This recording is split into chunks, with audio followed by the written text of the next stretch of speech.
لا تجعل مع الله إلها آخر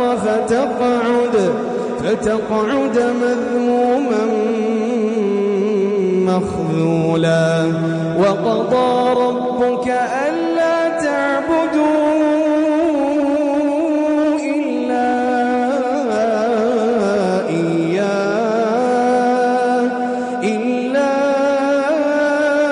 إياه وبالوالدين إحسانا.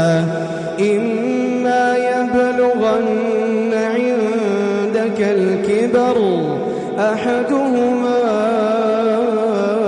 أو كلاهما فلا تقل لهما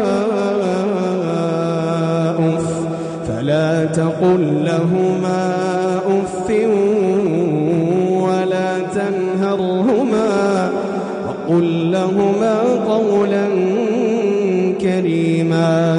واخفض لهما جناح الذل من الرحمة وقل رب ارحمهما كما ربياني صغيرا.